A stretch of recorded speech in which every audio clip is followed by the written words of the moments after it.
Mystic vibration numerology ఒక్కొక్క నెంబర్‌కి ఒక్కొక్క డిఫరెంట్ అండ్ డిస్టింక్ట్స్ లక్షణాలు ఉంటాయండి. ఒక్కొక్క నెంబరు మన డేట్ ఆఫ్ బర్త్‌లోనే క్రమంగా వెనక్కి వెళ్ళిపోతూ ఉంటుంది.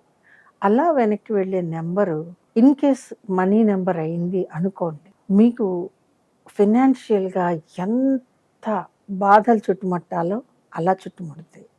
అలాగా మన మనీ నెంబరు మన డేట్ ఆఫ్ బర్త్‌లో కొంతకాలం తర్వాత ఊహించనంత ఎత్తుకి ఎదగొచ్చు. ఒక్కొక్కసారి కిందకి పడిపోవచ్చండి. 2 సంభవిస్తాయి. సంభవించవు అనైతే నేను అనను. ఒక్కొక్కసారి మ్యారేజ్‌కి సంబంధించినటువంటి నంబర్ కూడా 15 ఏళ్ళైన తర్వాత కానివ్వండి, 16 ఏళ్ళైన తర్వాత కానివ్వండి, ఆ నంబర్ ఎప్పుడైతే వెనక్కి వెళ్ళటం మొదలుపెడుతుందో డివోర్స్ అనేవి స్టార్ట్ అవుతాయండి. కొంతమందికి మరీ దారుణం 1 ఇయర్ లోపలే వెనక్కి వెళ్ళిపోతున్నాయి. డివోర్స్ యాక్టివేట్ అవుతూ ఉంటుంది. ఎవరైతే మ్యారేజ్ చేసుకుంటారో వాళ్ళకి డివోర్స్ అనేది యాక్టివేషన్‌లో ఉండదు కాబట్టి వాళ్ళు కలిసి ఉంటున్నారు. యాక్టివేషన్‌లోకి డివోర్స్ వచ్చినప్పుడు, సెపరేషన్ అనేది యాక్టివేట్ అయినప్పుడు అన్నీ బావున్న జంటలు కూడా ఏదో ఒక రీజన్ మీద సెపరేట్ అవుతూ ఉంటాయి. దీనికి కారణాలు వెతికినప్పుడు ఏ నంబర్ అయితే మీకు మ్యారేజ్‌నిచ్చిందో అది క్రమంగా వెనక్కి వెళ్ళిపోవటం జరుగుతుంది.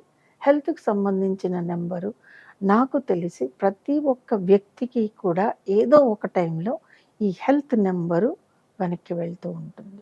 ఒక జీవితకాలం సంపాదన మనం హాస్పిటల్స్‌కి పెట్టాల్సొస్తుంది. ఇలా హెల్త్ నంబర్స్ కనుక వెనక్కి వెళ్తే. ఆరోగ్యం మహాభాగ్యం అని ఊరికే పెద్దవాళ్ళు అనలేదండి. మీ దగ్గర ఎన్ని డబ్బులున్నాయా? ఎంత ఆస్తుందా?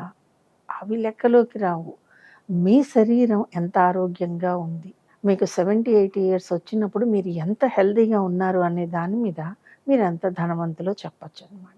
వీటన్నిటికీ కారణాలు వెతుక్కున్నప్పుడు అసలు రీజన్ ఏంటి అని అనుకున్నప్పుడు ఒక నెంబర్ ఎందుకు ఇలా వెనక్కి వెళ్తోంది అనేది ఫైండ్ ఔట్ చేసినప్పుడు ఈ విషయాలన్నీ వచ్చినాయి.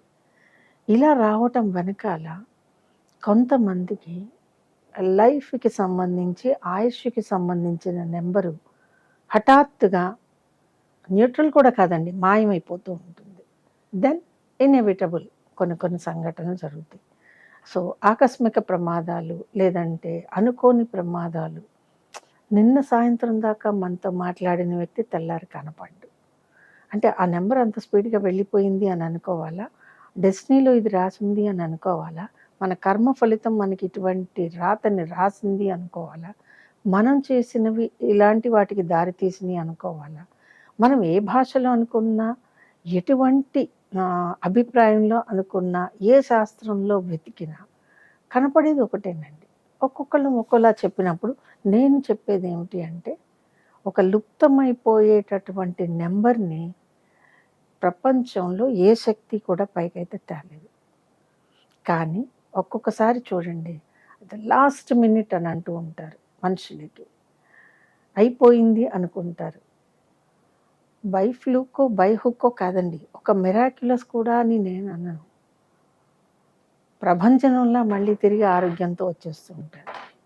దీనికి కారణం ఆ నెంబరు తన ప్రయాణాన్ని ఆపేసుకొని తిరిగి యథాస్థానానికి వచ్చింది. పీక్‌లోకి వచ్చేసింది.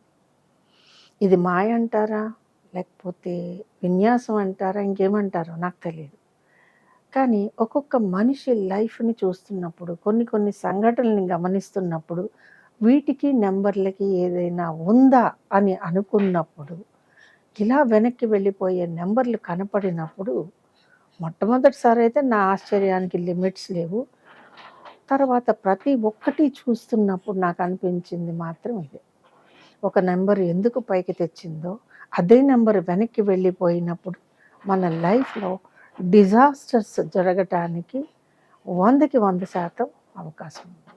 ఇది చూసుకొని మనం ఏమన్నా చేసుకోగలమా? ఒక రెమెడీని ఫాలో అయిపోగలమా? నథింగ్ అండి. నంబర్‌లు రెమెడీస్‌ని వినవండి.